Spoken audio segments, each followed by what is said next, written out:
Hello friends! Welcome back to Royal Paws Studio. Today we're transforming the Forgotten Lands into a cozy Halloweentown dream. Now, this biome can feel a little spooky at first, but we're channeling full magical vibes, complete with a cemetery for Jack and Sally, bubbling cauldrons, and a dash of witchy charm.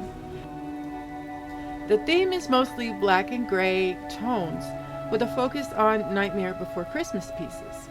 But I'm using the Starpath items for their witchy charm to bring it all together.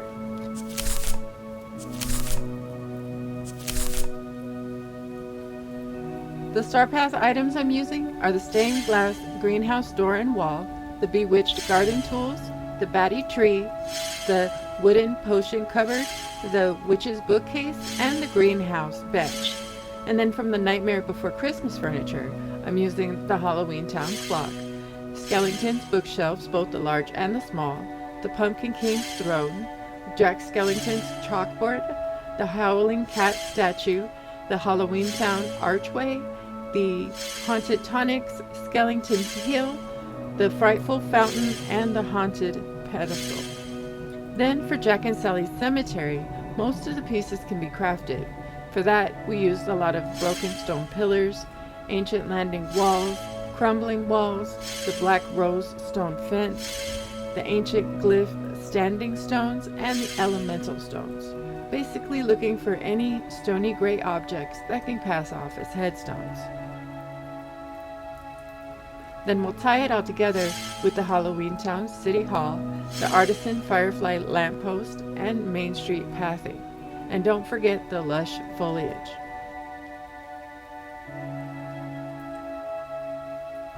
Now, I start the build by wrapping the treehouse with the stained glass greenhouse walls.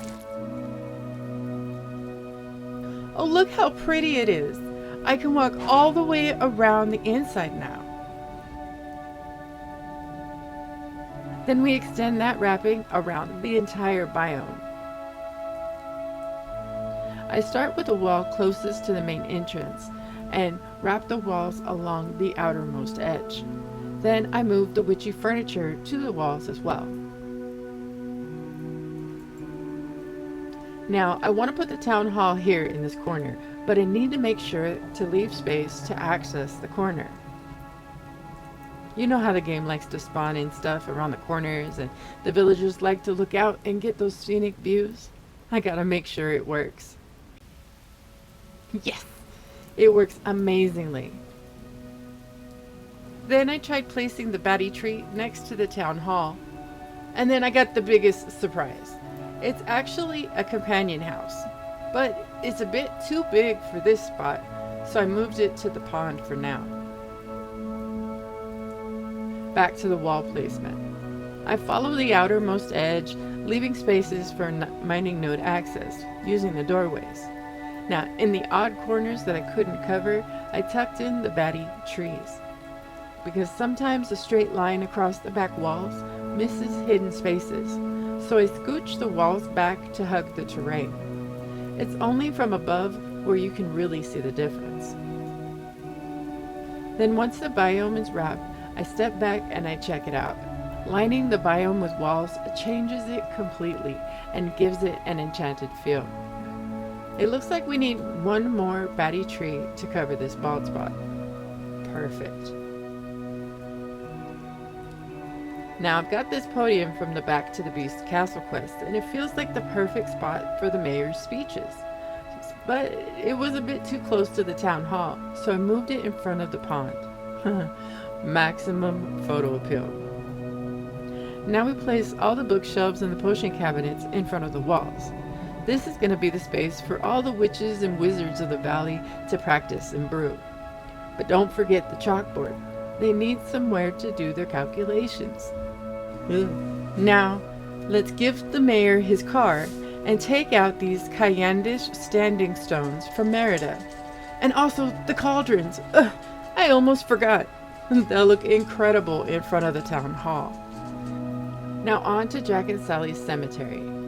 I placed their house first and then add Spiral Hill. For the gravestones, I use any blocky gray furniture I can find and arrange the stones in rows. We'll just keep adding gravestones and flowers in front. Now, I think the arch would look really good right here, with lanterns to light up the entryway. Now, I wanted these cayendish stones to fit around the pond, but it's too big, so boo to that.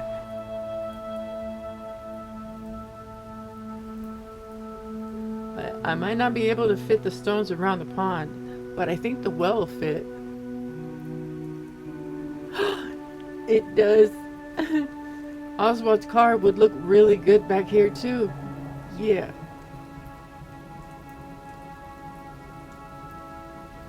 Now on to the paths. They make a huge difference in the builds.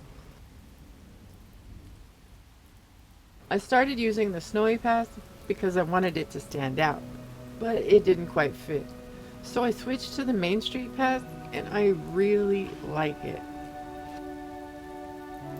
Let me move these headstones and make room for the walkway through the cemetery.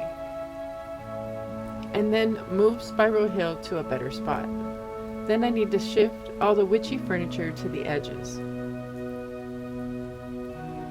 Now I test a few fences and it looks like the crumbling castle walls are the ones. They look amazing. I even left space to walk through and it's looking good.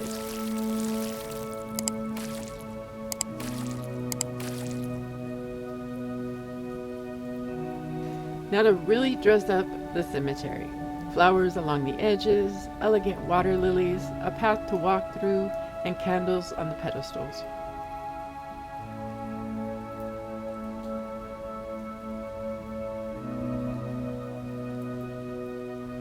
Now the path, I didn't love the cobblestones, so I tried asphalt, and then I had to change it again. No, the natural rock path, it feels like the one. It just feels right.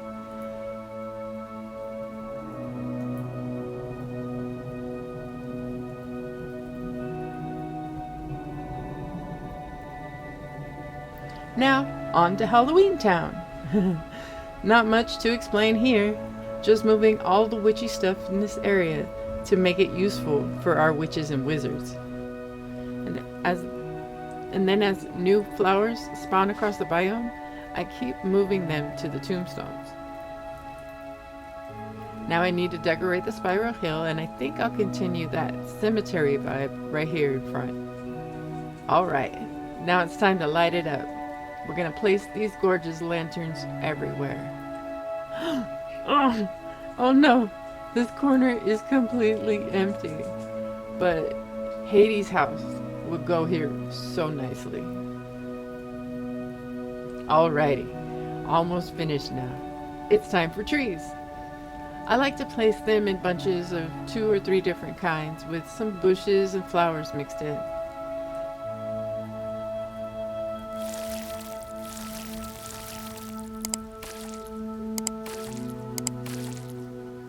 Then I layer in big flowers like the Fay Phlox and Fuchsia Sprite and Golden Cap mushrooms. Then I scatter glowing blue fiddleheads all over. It's so magical. Now around the bases of each of the foliage groups, I add Plumera and Magnolia bloom paths. This is where the magic happens, and that little touch of pink really ties in the rest of my valley. Just a few more finishing touches and let's turn the lights on.